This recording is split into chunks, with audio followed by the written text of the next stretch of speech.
Hey everyone! So today I wanted to sit down and finally make this video. I have thought about doing this video for a very long time, probably for over a year now, and it makes me nervous. That's why I'm trying to find the right words. Before I really get into anything, and before I start talking about anything, I really want to just open this video up by saying, the title already kind of gives it away. You already know what I'm going to be talking about. But the reason I'm doing this video finally is because, we all have a right to our own opinions. You have a right to write nasty comments in the comment section telling me to kill myself, or, express your feelings about animals being tortured or hunting or trapping or whatever it is, as do I have a right to my opinion in expressing my thoughts and how I feel. I feel with this video, it is a conversation that nobody really wants to have. I think there are two very clear sides: the people that hate animal fur being used for whatever and don't agree with eating meat and all of that, and then the people that understand it, the people that don't simply care, or whatever. There are two very clear sides of it. All I want and all I hope for is that by starting this video and opening up this conversation will, lead to having a very constructive conversation, and for us to talk about how we feel. Like, if you feel like animals are, it's very hard. Like, I don't want to offend anybody. I definitely want to have a constructive conversation, give you my opinion, tell you how I feel about it, because I think a lot of people have a lot of misconceptions about me and how I feel about animals and how I feel about fur just because I own a coat, which is one coat of many coats that I own and many products that I own. And I want to give you guys the knowledge that you need to know about Canada Goose, and then kind of talk about the fur. So I've talked already enough about what I want and how I feel. For those of you who have checked into this video and are watching this video to find out about Canada Goose and how they get their fur, or to have all the fur questions answered, basically, my opinion on Canada Goose, I have filmed a video on that alone, and it was way too long, so that's why I never ended up posting it. I think that will be a whole nother video if you guys are interested in hearing about how I feel about Canada Goose. But as of today, I feel like Canada Goose has not answered a lot of questions. They have definitely not talked about their fur. They used to have links to videos on their website. As of today, which is February 18th, February 18th, I looked on their website to see if those FAQs and those videos were still there. I was not able to find them. If I do, they will be in the comment section or in the description box down below. But they never really made a clear statement to where they get their fur, how they get their fur, and all of that. So from what we know, Canada Goose does use real coyote fur. Coyote fur, the reason that they use it and the reason that they've been using it from the very beginning is that it doesn't freeze in high temperatures or in really, really cold temperatures. The reason that they built these coats were for people who lived in the Arctic, people who lived in extreme conditions and did multiple activities in extreme conditions. In the last 4 or 5 years, they changed their collection to more city collection, to more everyday use, and they still continue to use the coyote fur. Now, over the years, from 4 or 5 years ago, from when I started to sell these products, I had heard multiple different things from where they got their furs. Basically, the last answer I ever got from Canada Goose, from somebody that works for Canada Goose and is a higher up in Canada Goose, was that they purchased their fur for the year, for the supply, from the Canadian fur trade. So what that really entails, they never really gave more detail. They never expressed further explanation to how they get it, what they do to get it, or how, you know, from as far as from there where they source it, or what goes on. So to be honest, for all those questions that I've been getting for a very long time, and I'm sure that Canada Goose has got for a long time, that they clearly have not answered, I don't know. That is the simple and sad question, is that I don't know. I can't find real, you know, resourceful research, and because this is such a sensitive topic and people are very sensitive about the fur, you know, you can go online and try and find it, but you are going to get a million different, like, explanations and reasons that are probably going to be very dramatic on both sides.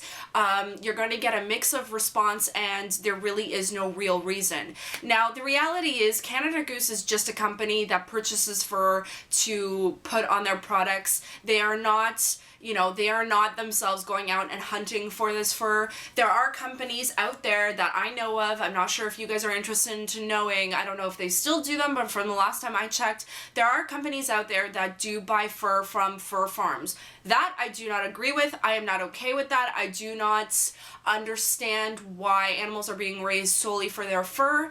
As far as I know, these coyotes that are being trapped and killed and hunted are coyotes from the wild. They are wild animals. That's why all the fur looks the same, and yet not all the same. But that's basically it. That's the only answer I have. I unfortunately can't give you more than that. I am a person that definitely respects knowledge, and I like doing all the research that I can. It's very hard, again, to do research on this kind of topic, because you, again, are going to get a variety of different answers that are most likely going to be very overdramatic. They're not going to be real. They're not necessarily going to be true. And it's difficult. It's difficult to find an answer like this. Is it something that Canada Goose should talk about? Absolutely. I think that this is a conversation among many other questions they should answer. I think this company is going through a lot of difficult, you know, phases. They're a family-owned company that blew up way too fast for their own good, and is, you know, the way they're coming across now seems like they only want to make money, and that's really about it, and that's all they kind of really care about, or at least that's kind of how it's coming across. I do believe that Canada Goose, you know, in my mind, you know, personally, for years and years and years, I had loved Canada Goose.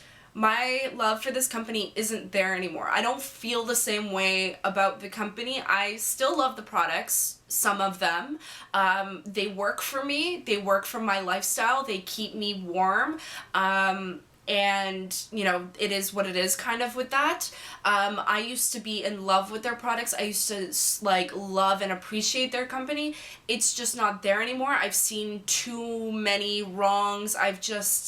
There's a lot that I've seen that kind of can't be unseen, and a lot of questions that, you know, have been asked that just haven't been answered, and it doesn't really hurt anyone except for their customers, for the people that sell their products. Again, I've never worked for Canada Goose. I don't work for Canada Goose. I worked for a company that was, from the last time, or from what was told to me, again, whether this is true or not, I don't know. I worked for a company that basically was their biggest account in North America. I had sold their products for almost 5 years. I've sold a lot of their products. So I've been around these coats and these products for a really long time.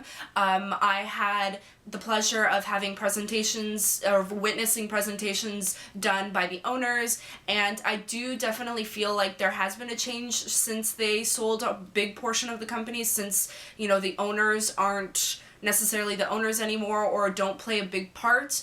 But when it comes to the fur, I think this is a very difficult conversation, because, you know, there is no necessarily right or wrong.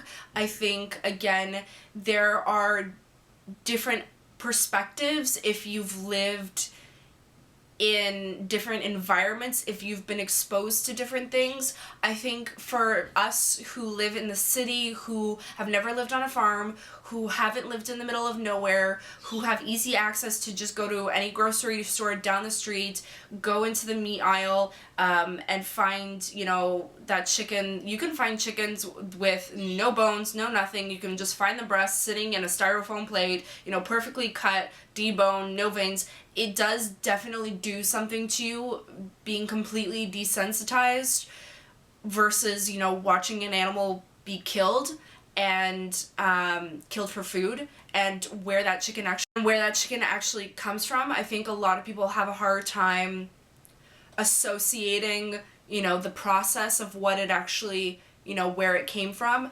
Now, what does a chicken, a pig, or a cow have to do with fur? I think this conversation is so difficult to have because there are so many working components to it. I myself, ironically, for those of you who may not believe it, I was a vegetarian for almost 4 years, for a really long time. I didn't eat meat. I really didn't like being around leather products. I did not have any fur products. So I've been on that side of the fence. I understand where people are coming from. I respect where people are coming from with their opinions as far as not wanting, you know, animals to die solely for this, that, and the other thing. But over the years, I mean, I'm a meat eater again. I train, I work out, I consume meat. I like steak, I like bacon. Not so much, but I like bacon. I don't eat a whole ton of meat. I like fish, I like sushi. I know this is really random, and a lot of you have probably clicked out of this portion of the conversation, but I kind of want to clear up as well in this conversation where I'm coming from, and maybe not necessarily change your opinion of me, but to at least answer a question, at least answer those questions as far as how I feel about animals. I mean, I've loved animals from the time that I was a very small child. I have always loved animals.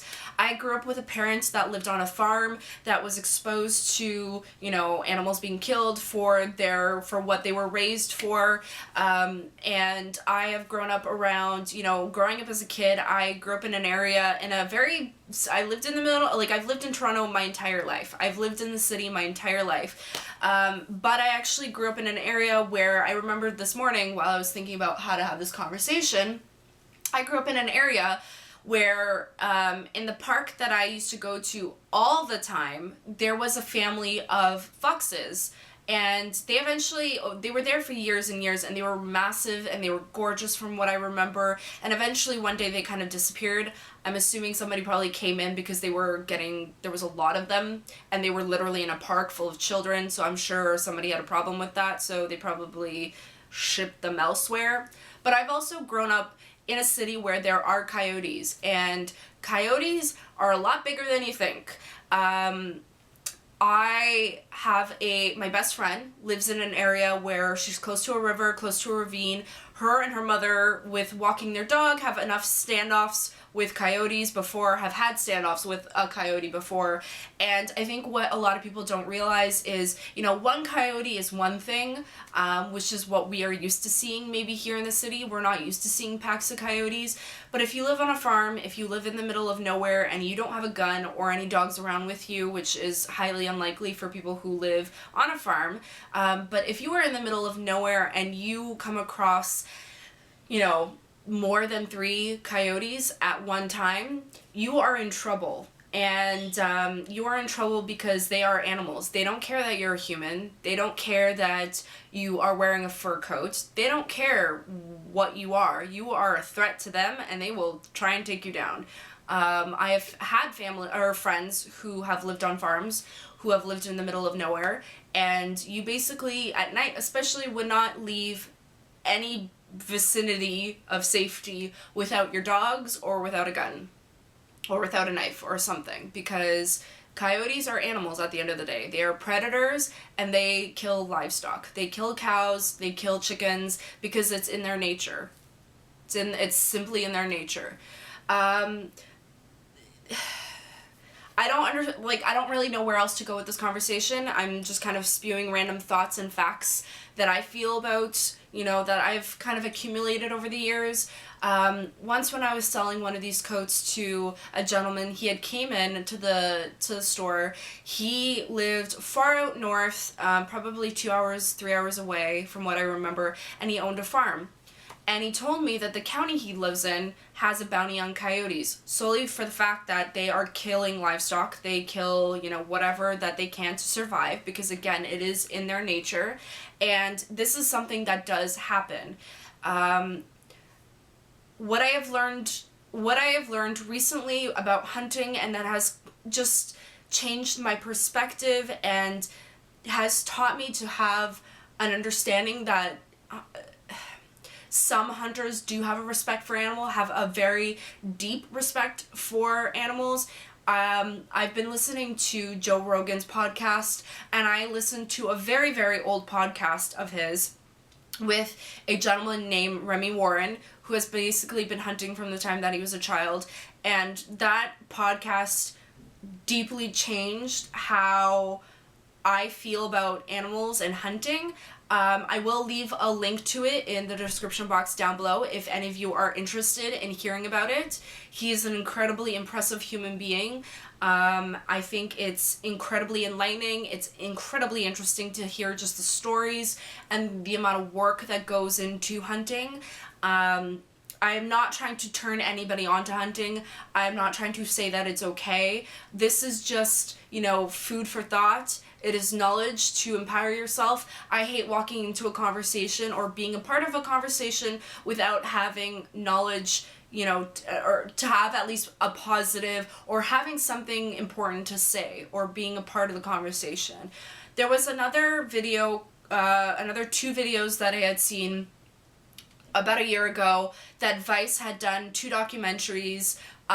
One about a couple that lived far out in the middle of basically Alaska, basically in the middle of nowhere, and what they do to survive, as well as a trapper who lives as well, basically to us that live in the city in the middle of nowhere, and his life and how he explains hunting and trapping. If I can find that documentary or little mockumentary that Vice does, I will again leave it in the description box down below if you guys want to check it out.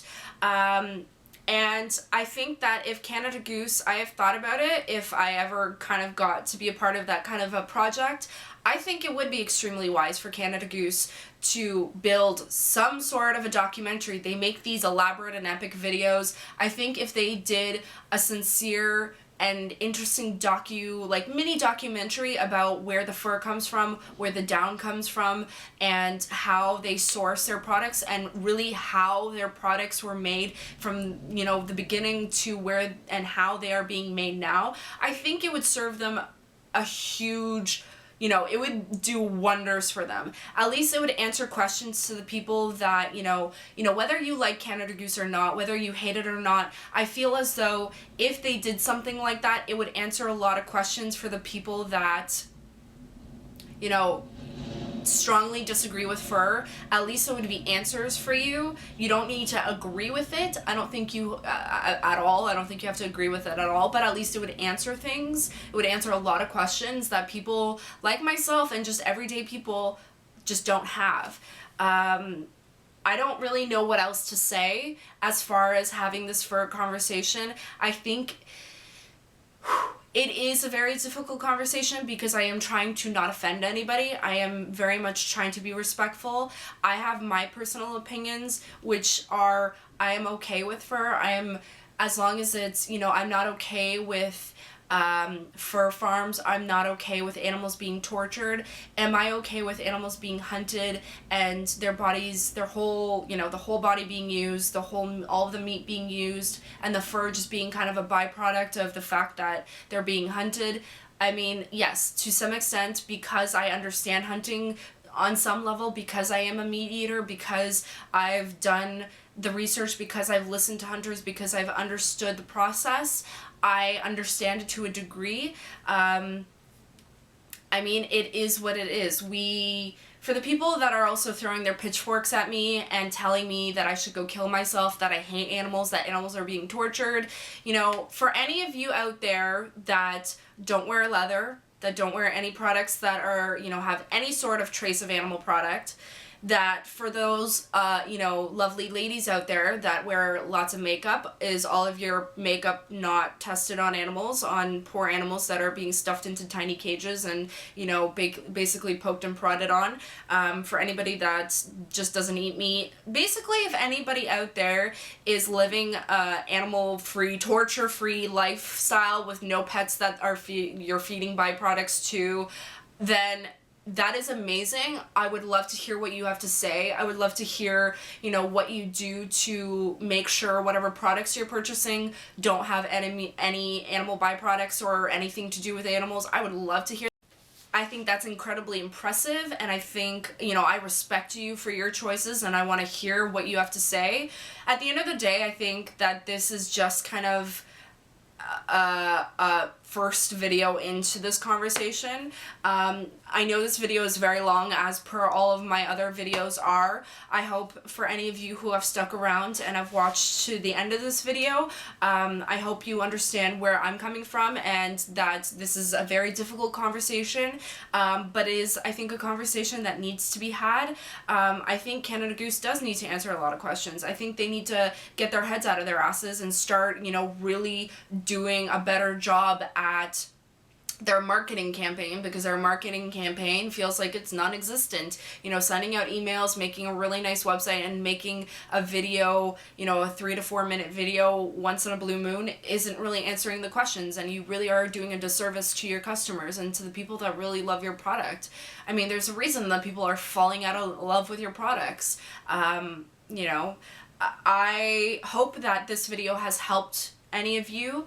I would like to continue the conversation in the comment section down below. For any of you who have questions, please, again, reach me through either my Twitter, as always, my Instagram, as always. You guys can check out my website. I haven't been doing a lot recently, mostly just because I've had a lot of things going on. Training has taken over my life for the most part. But as far as that goes, I hope you guys are all having a wonderful day. I hope we can continue this conversation, and again, if you guys are interested in that Canada Goose rant video, then give me a shout, let me know, and I will gladly make one again and post it up for you all. I hope, again, you guys are having a wonderful day, and I will see you guys next time. Bye, guys.